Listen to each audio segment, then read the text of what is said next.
Hey guys, what's going on? We are back in the master bathroom of our 1932 Federal style mansion. One of the cool things about this bathroom is everything is custom to this bathroom. The built-in, we built that ourselves. We're getting ready to build the vanity, and then there will be an armoire here. And that is what we're doing today, is working on building this vanity. So let's get down to the workshop and dive into that. Who's ready?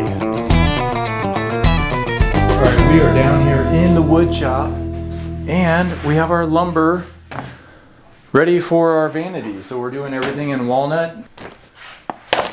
This is this is the vanity, so this is what it'll look like. This is a 6-foot vanity, 21 inch depth, 34 inches tall, and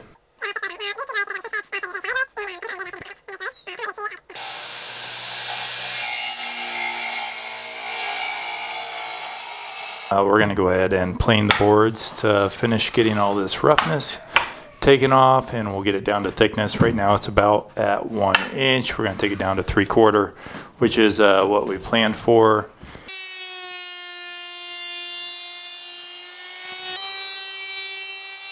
All right, I wanted to show you guys something. So you see, as I'm putting it through the planer, sometimes I'll change the direction of the board depending on the way that the grain is going. And I wanted to show that to you because it took me a long time to really understand these watering tubes that run throughout the grain, and typically they lay a certain direction and you want to plane with that direction, otherwise you'll get some tear out. There we go. So you can see kind of where they start and then they drag out here. And sometimes you can feel it. If you run your hand one way, it'll catch your hand, and if you run it the other way, it won't catch your hand. And so I would feed this through the planer in this direction. I think that I overfilled this guy. It's never a good sign when you can feel your shavings up in the top. What a mess.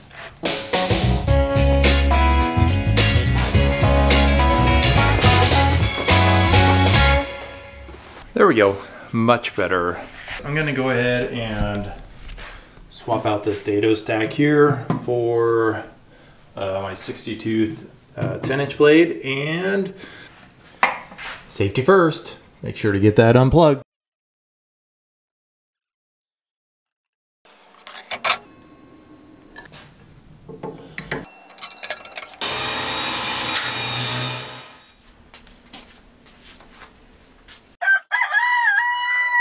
Good morning, guys. We are back in the basement working on, you know, the vanity. So today Bethany's gonna work on biscuiting and gluing up the bottom shelf panel there, and I brought this this big boy down here, and we are gonna cut that guy up and start working on the legs. So that's what we're gonna do, and we're gonna get to it right now.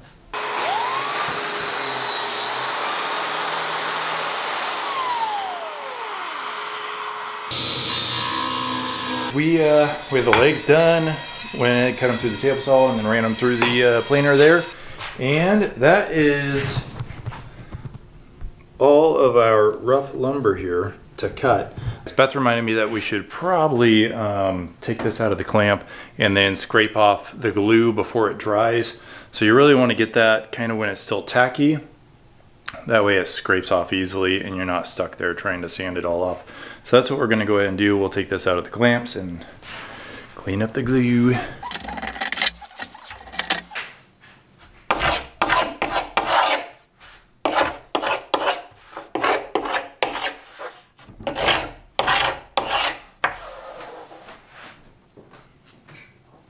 So this is called a hook scraper, and it works really good at scraping off glue. I think you could also use it to scrape kind of the wood, but I've always used them for glue. I'm not even sure if you can buy these anymore, but I found it at a garage sale. So keep your eye out for those. Otherwise, you know, a putty knife would work, but this little hook scraper with this hook on it here just really does a really good job at cleaning up the glue joints. I plan on getting all these vertical parts out of like several different end scraps that I had, but I kind of like the idea. This is what was left over from the legs after I cut those, and they're the right thickness. I kind of like the idea of using something like this where all the grain pattern is going to be consistent on all the verticals. I think that's what I'm going to do. So I just put away the planer, but I like this idea enough to get things back out, and I think that's what I'm going to do. So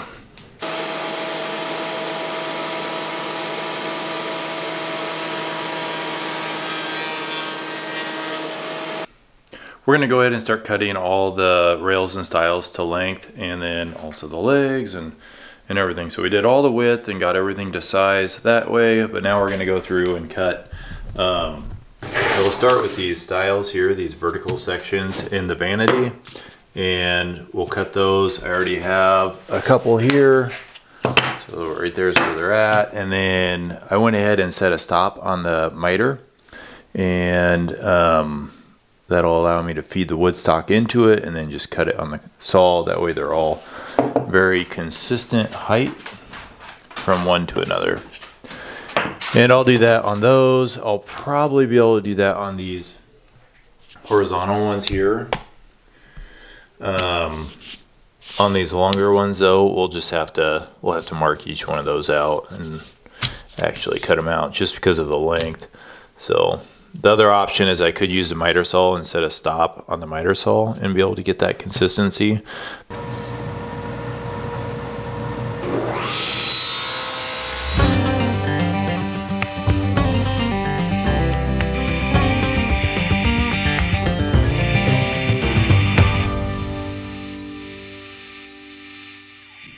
All right, what I've done with these legs here, I need to cut about that much off, but this is my 32 3/4 inch legs, and in order to have this consistent, I have my fence up here, then I have a scrap piece of MDF or melamine here, and you'll notice it's actually set back from the full length of the fence.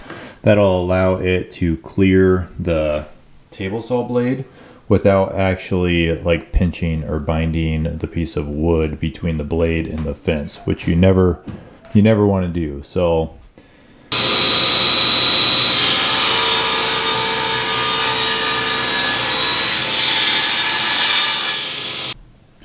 all right, next I'm going to go ahead and bring down the 1/2 inch sheet of plywood, and what I'll do is I'll cut the sides here, which is this guy here, and then this guy here, and then I'm also going to cut the back, which is back here. I think I'm going to hold off for now on this middle shelf here, and then I'm going to wait to cut the final dimension on this bottom shelf here. So I'm going to wait until we get it assembled, and that way I can actually get a after assembly width and length on this as built. All right, so we have our legs, and I went ahead and marked out which one is for each area. So front left, front right, and so on down there. I also marked out where the grooves are going to be for each individual leg. This will help kind of keep things oriented the way we want them to be. I'm going to go ahead and take a few minutes in and then lay out exactly where the grooves are going to be and where the mortises are going to be for the different rails on the front and then the sides. And then we will start our milling process.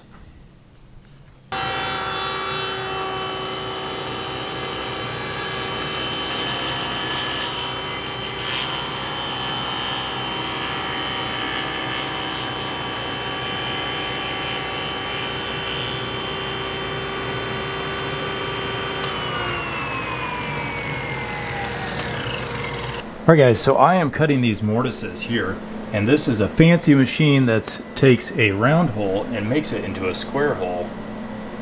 Basically it just works like a drill press, so it has a drill bit that comes down through, and then it has a square chisel, and as you are drilling through the wood, the chisel then chisels out The chisel then chisels out the corners of the drill.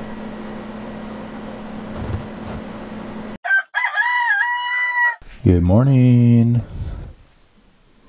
We're back down here in the wood shop and we are working on our tenons, which will be this part of the board here. It's the part that actually goes into the mortise.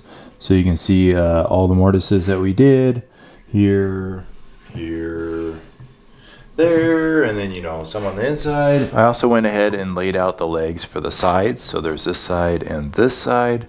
And I went ahead and started a test piece here because I wanted to set the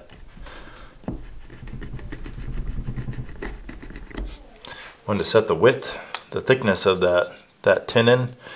I'm using the same dado setup that I was using to cut the grooves out of all the horizontal rails. So that's where we're at. That's what it looks like. I have my miter here and I set up a stop here so that I can get my 16.5 inches. So we'll just set that there and then run it through the dado blade. And then we'll flip it and do the other side.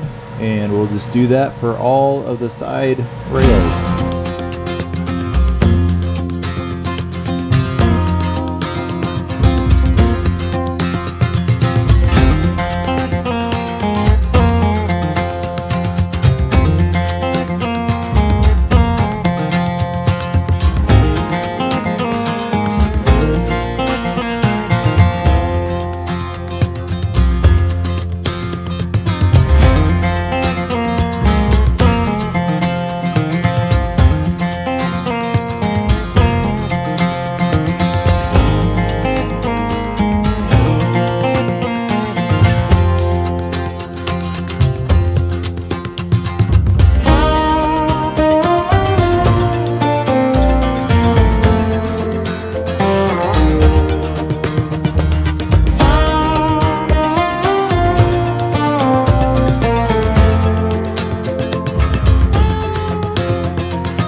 Everything dry fit, so there's no glue in this, there's no screws, everything's just like sitting together and it's, you know, super sturdy. That's one of the great things about doing mortise and tenon, but everything's dry fit. So now what we're gonna do is we're actually gonna tear everything all apart.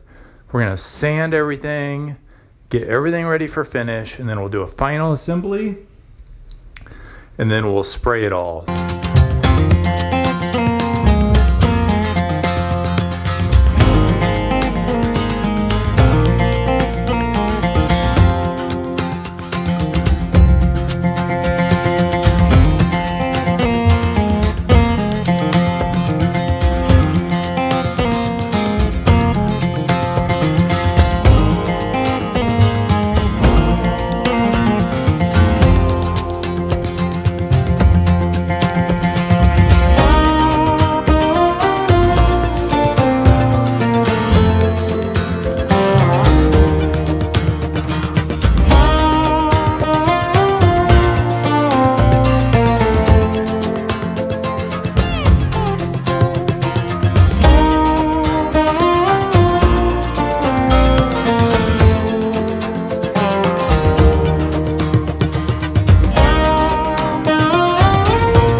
What I've done is I marked this rail into thirds, and then I went ahead and marked the center of the stiles here. Got them clamped up here just to add a little extra pressure on there. But I'm gonna pull these out and then I'm gonna put pocket holes in them. This is the only mechanical fastener that will be used will be on these stiles here. All right, so this is the Kreg Jig, and one of the really nice things about this is it automatically sets this depth. So all you have to do is set the depth on your drill bit, and that's really simple to do because they give you the measurement right there. So all you have to do is say, okay, this wood is 3/4 of an inch thick. You set that guy there. You drill it there, boom, boom, and then you're done, and it's ready to go.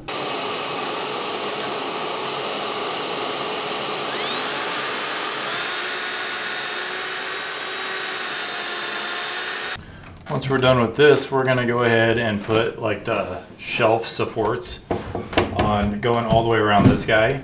We're not gonna put in that shelf yet. We're gonna wait, we'll finish it separately, and then we'll drop it in and screw it into place once everything's finished.